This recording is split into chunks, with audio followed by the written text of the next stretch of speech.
It's just before 6 p.m. Eastern Time on Thursday, July 25th, and we're looking at a live view of Cape Canaveral Space Launch Complex 40, where a flight-proven Falcon 9 is about to launch a flight-proven Dragon spacecraft. Now, weather has significantly improved over yesterday, with today's liftoff targeted for 6:01 p.m. Eastern Time, or 10:01 p.m. Coordinated Universal Time. My name is Shiva Bharadwaj. I'm a Falcon integration and test engineer here at SpaceX. Thank you for tuning in for our 18th commercial resupply mission to the International Space Station for NASA.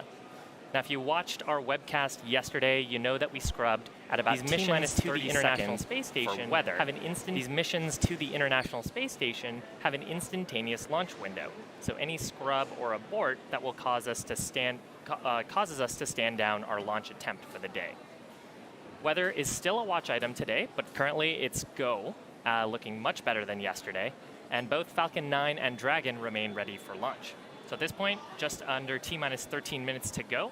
All systems go at Cape Canaveral and SpaceX. Let's take a look at our launch vehicles. Hi, my name is Michael Andrews, and I work on the supply chain team here at SpaceX. At the top of the vehicle, you can see our Dragon spacecraft. As we mentioned yesterday during the webcast, with Dragon, with some help from Falcon 9, we'll be delivering more than 5,000 pounds of cargo to the space station on this mission, including critical materials to support dozens of science and research investigations that will occur on board the orbiting laboratory. There's a lot of great science going up in Dragon today, and we'll talk about that a bit later in the webcast. In terms of historical firsts, today's mission represents Dragon's first hat trick. This will be the first time we've flown the same Dragon spacecraft for a third mission, as you can see there by the two flight-proven decals on the left side of the vehicle. This particular Dragon visited the ISS for cargo resupply missions back in April of 2015 and December 2017. You'll also notice another decal on the exterior of Dragon, which SpaceX added to commemorate and celebrate the 50th anniversary of NASA's Apollo 11, the world's first mission to land humans on the lunar surface. Directly below the Dragon spacecraft is our Falcon 9 rocket. It is made of two stages. The first stage, which is the longest portion, will power the vehicle through Earth's gravitational pull into the vacuum of space. And once the vehicle is up there, the Falcon 9 first stage will separate from the second stage, return back to Earth, attempt to land, and be reused for future missions. Falcon 9's second stage, which sits just above the first stage, has a single Merlin vacuum or MVAC engine, which ignites after first stage separation. The second stage is what will carry Dragon to its intended orbit, allowing the spacecraft to eventually rendezvous with the space station in a few days.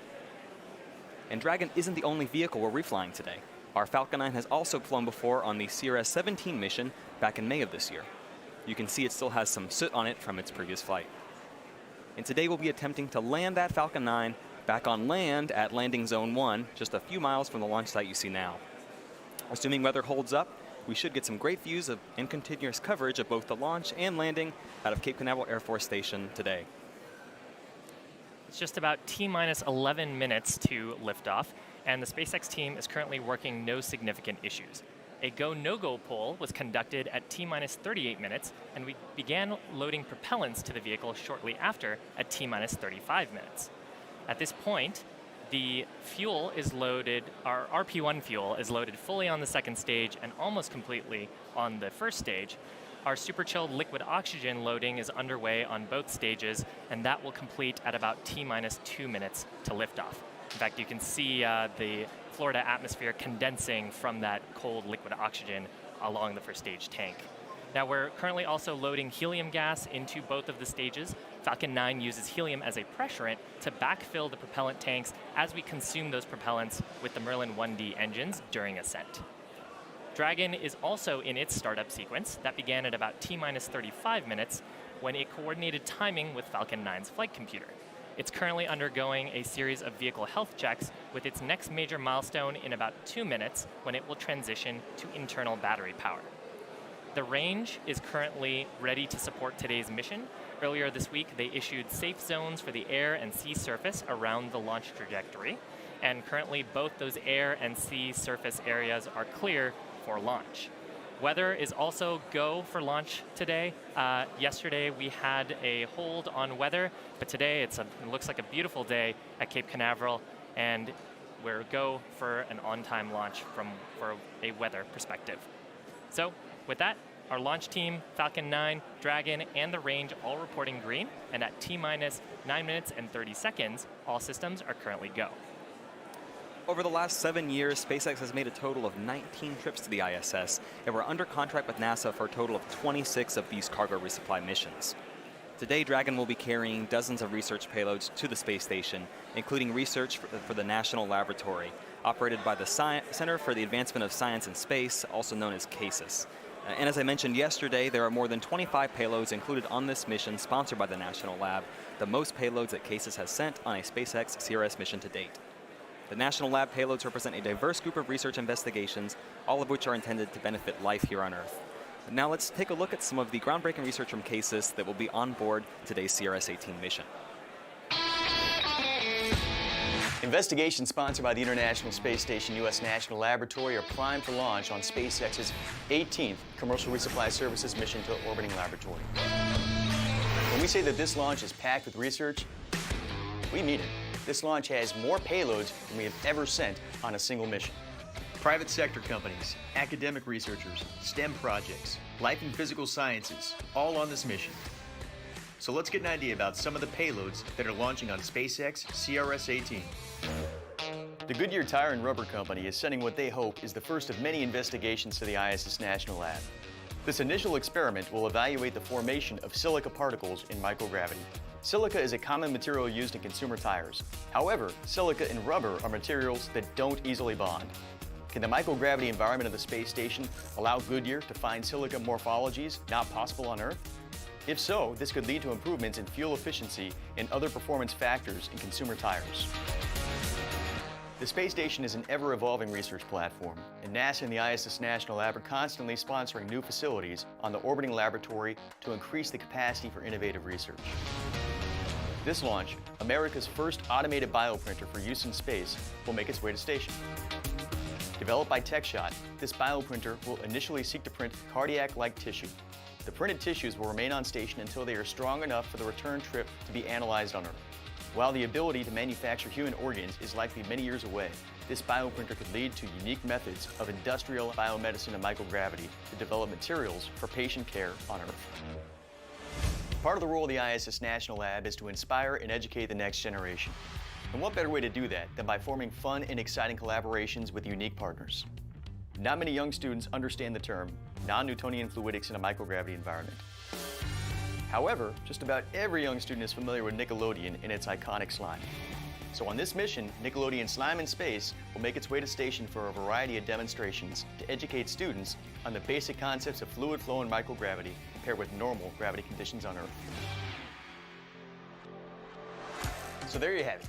Advanced materials, industrial biomedicine, education payloads, new facilities, and repeat flight partners. This mission represents the demand that continues to build as more researchers and companies recognize the unique potential for sustained R&D in microgravity. To learn more about all ISS National Lab sponsored payloads on this mission and how to become part of the space station research community, visit issnationallab.org.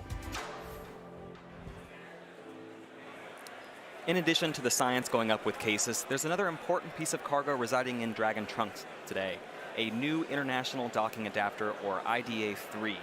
This piece of hardware connects spacecraft to the ISS. IDA-3 attaches to the Harmony node and can accommodate commercial crew program vehicle dockings, including the first spacecraft to launch astronauts from U.S. soil since the Space Shuttle. IDA-3 is identical to the International Docking Adapter 2, or IDA-2, we sent on CRS-9 in the summer of 2016. And a fun fact, IDA-2 was actually used by SpaceX during our first uncrewed flight test, Demo 1, in March of this year. Later this summer, 2 Expedition 60 crew members will perform a spacewalk to permanently install the IDA-3. Now we're currently at about T-minus 5 minutes, continuing towards our countdown for a 6:01 p.m. Eastern Time launch to the International Space Station. In these final few minutes, Falcon 9 is performing a series of final health checks on its primary communications, avionics, and propulsion systems in preparation for the flight. As I mentioned earlier, we're currently loading fuel and liquid oxygen into the propellant tanks. Currently, fuel is fully loaded on the first and second stage. Liquid oxygen is nearly fully loaded, and that'll finish up at about T-minus 2 minutes. At T-minus 7 minutes, we began engine chill-in. That's where we put a small amount of super-chilled liquid oxygen into our Merlin 1D engine turbopumps. That prepares them for full propellant flow during flight. And you may hear the announcement that the engines are sufficiently chilled in for launch later on in the countdown. Currently underway are also checkouts of the second stage's Merlin vacuum thrust vector control actuators. Those actuators move the nozzle, which we use during our guidance maneuvers on our way to orbit.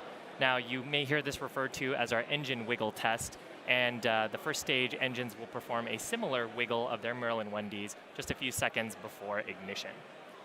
Coming up at T-minus 1 minute, Falcon 9's flight computers will transition into startup mode. That's an autonomous mode that will guide the rocket through the rest of the countdown. The SpaceX launch director will give a go for launch at T-minus 45 seconds. And finally, a few seconds before liftoff, the engines are ignited. At T-minus 0, the rocket is released from the hold-down clamps on the pad, and the strongback, which is that truss structure on the left of the rocket, will retract away, clearing the way for Falcon 9's ascent. Dragon is performing a similar series of checkouts at this time to make sure its primary systems are ready for the 2-day flight it will need to rendezvous with the International Space Station. The range and weather both remain go for launch, which is great. So we're continuing on towards that 6:01 p.m. Eastern Time launch. And with that, why don't we take a listen to the nets for the final few minutes of terminal count. Stage 1 launch load closeout.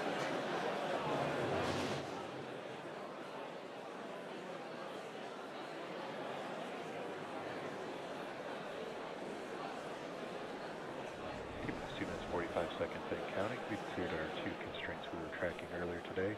Weather's not acceptable for flight. Evaluation of Dragon paint on the trunk section indicates no concerns. Again, now T-minus 2 minutes, 30 seconds, and counting.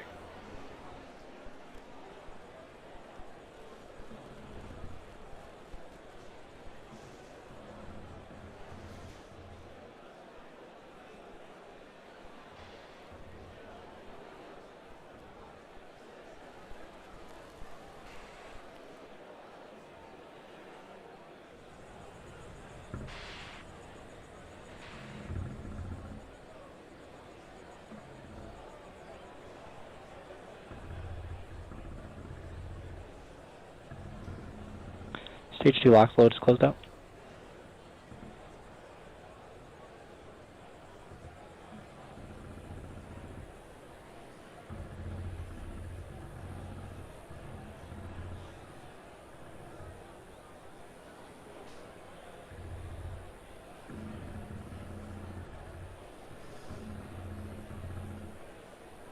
Gas closeouts are starting.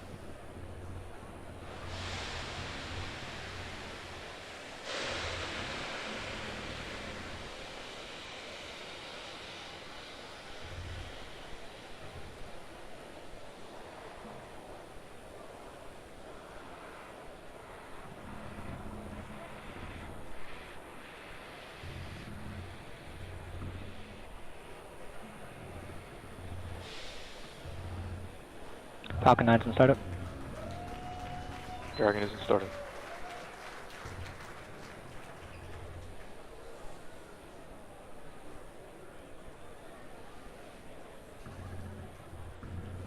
Go for launch.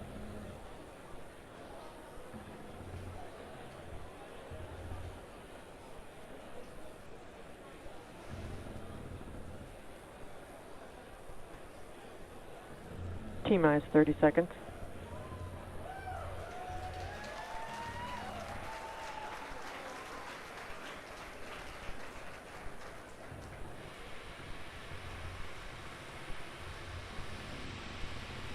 T-minus 15 seconds.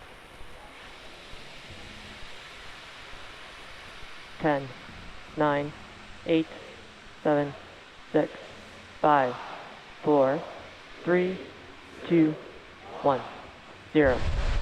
Ignition. Liftoff.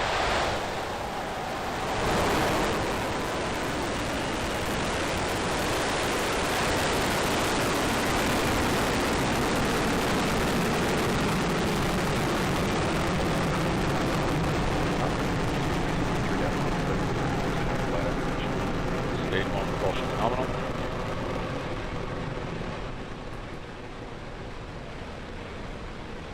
Vehicle is pitching downrange.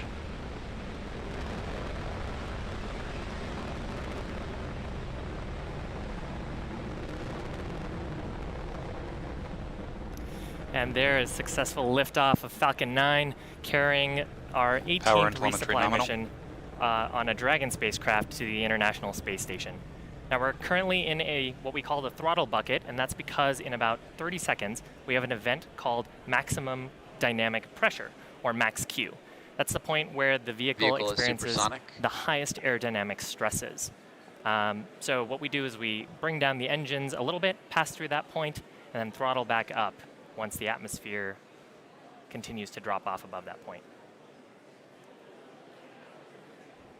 Vehicle is experiencing maximum aerodynamic pressure. So now we're through that point of maximum dynamic pressure. Now coming up are a series of rapid events, main engine cutoff, then stage separation, followed by second engine start of the second stage's Merlin vacuum engine, and then the first stage is going to conduct a boost back burn, followed by a Dragon nose cone deploy. Now, main engine cutoff, or MECO, is where all 9 Merlin 1D engines on the first stage will shut down. Followed shortly after that is stage separation, and then a few seconds later, the Merlin vacuum engine on the second stage will ignite to boost Dragon into low Earth orbit. In fact, during ascent, you heard the call out for engine chill-in of that Merlin vacuum engine. So again, coming up in about 10 seconds, MECO, stage separation, second engine start, and then stage 1 boost back burn.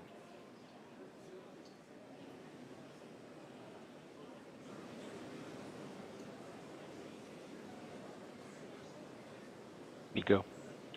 Stage separation confirmed.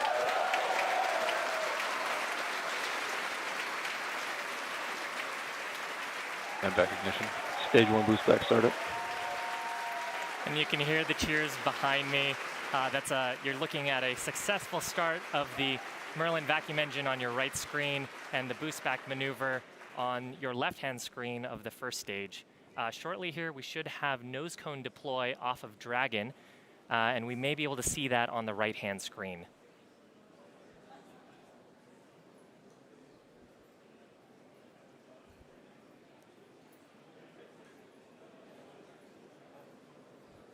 And there goes the nose cone on that right-hand screen.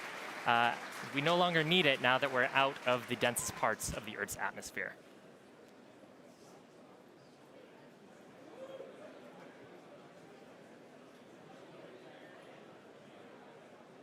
Stage 1 boost back shutdown.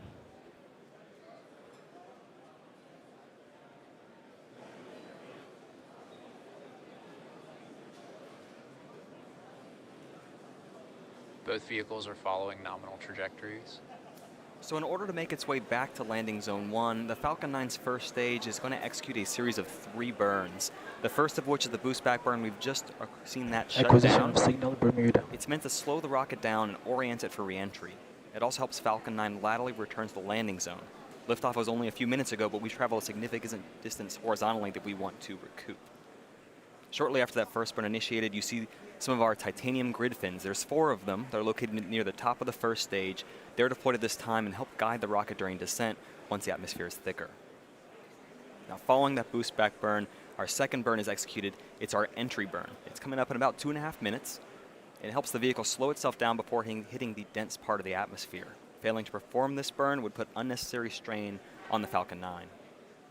And lastly, our third burn, the landing burn, happens just before touchdown and takes the booster down softly to land, and our 4 landing legs also deploy during this final burn.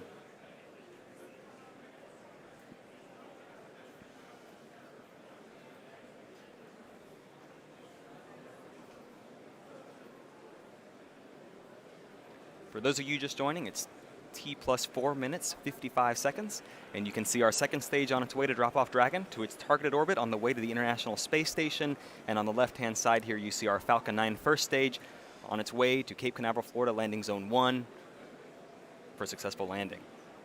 Our first stage had an on-time launch at 6:01 p.m. Eastern Standard Both Time vehicles just a few continue minutes to ago. follow nominal trajectories. We had a nominal ascent and ideal stage separation. We've just performed the first of 3 burns of the first stage, the boost back burn, and we're a little more than a minute away from that second burn, the entry burn.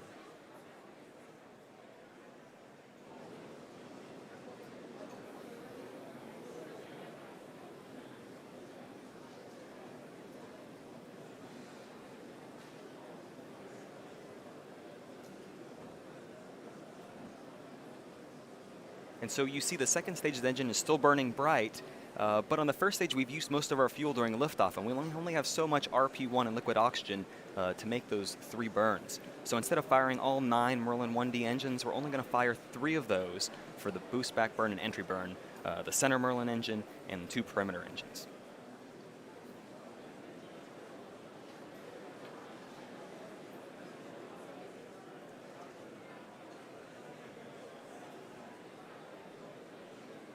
We're just about 20 seconds away from that entry burn beginning, and it'll last about 30 seconds all the way to T+7 minutes.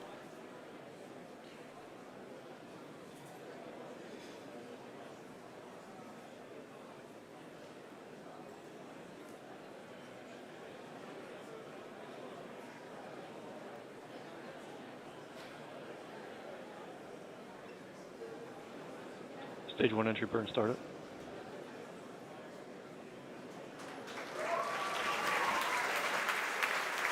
We've heard the call out. You can see it visually.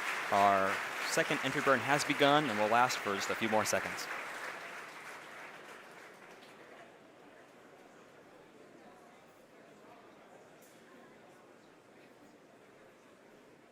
Stage 1 entry burn shutdown. 2 burns down, 1 to go. The landing burn is our Both last vehicles burn. continue to follow nominal trajectories. It'll occur in about 30 seconds, and it lasts for about 30 seconds all the way until landing.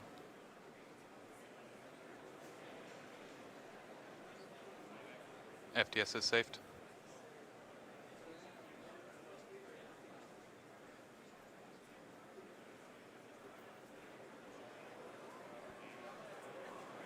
You can see Cape Canaveral coming into view. In terms of fuel conservation, we only fire 1 Merlin engine on this final burn.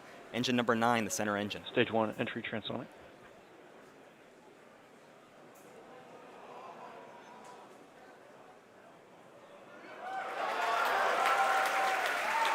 Stage 1 landing burn started. Our landing burn has begun.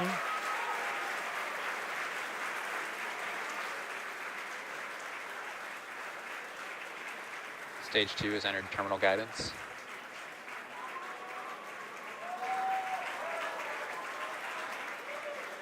You see the landing legs are deploying.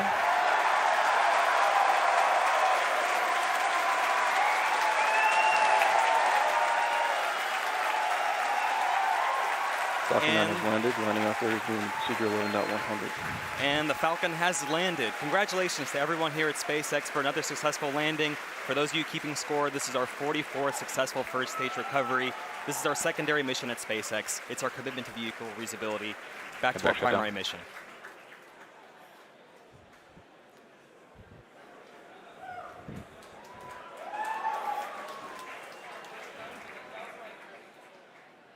So back to our primary mission. Nominal orbital insertion.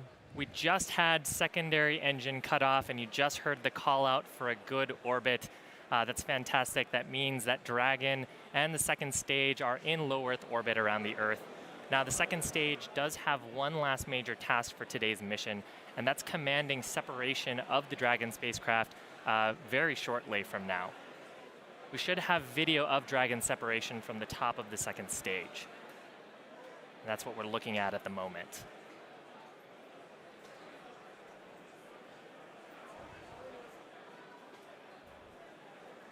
Okay, so shortly here, and now that camera view at the top of the second stage, that looks into Dragon's unpressurized cargo portion.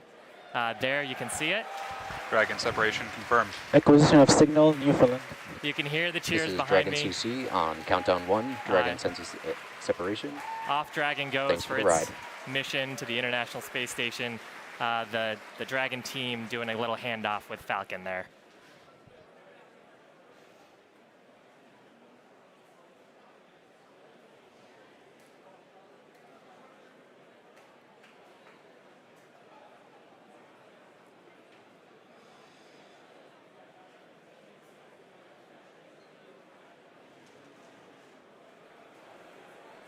As mentioned previously, Dragon is carrying tons of cargo to the International Space Station on this mission today. A small portion of the cargo represents supplies for the astronauts, things like food and clothing and personal items, but most of the cargo represents science going up to the space station. The ISS serves as the world's leading laboratory where cutting-edge research and technology development help enable human and robotic exploration of destinations beyond low Earth orbit, including the Moon and even Mars. In about a minute, we'll have our final milestone that we'll be covering in today's webcast. It's our solar panel deploy. There are 2 solar arrays located on either side of Dragon's trunk, and at about T plus 12 minutes, they'll begin to unfold almost accordion style over about a minute or 2, and they help power Dragon on its several-day trip to the International Space Station. This is Dragon CC on countdown 1. Dragon's propulsion system has successfully primed, and all thrusters report ready for firing. And over the next couple days on its trip, the next milestone that occurs is opening of the GNC door, the Guidance, Navigation, and Control door. There are various sensitive components that can't be exposed to the atmosphere during liftoff that help navigate and help the Dragon understand where it is on its trip to the space station. That'll occur a couple hours after liftoff. But we are about 15 seconds away from solar array deploy.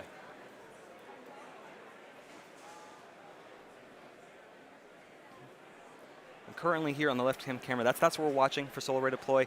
The solar panels are packed right up against that camera view, and once they deploy, you'll begin to see them expand and see the rest of our gorgeous view here from Dragon as well.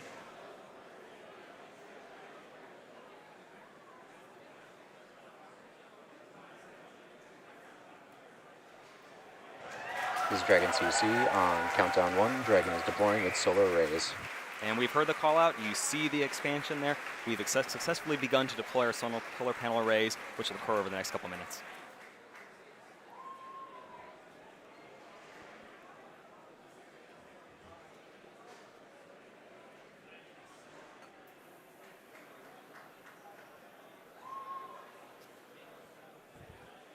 Dragon is now on its way to the International Space Station.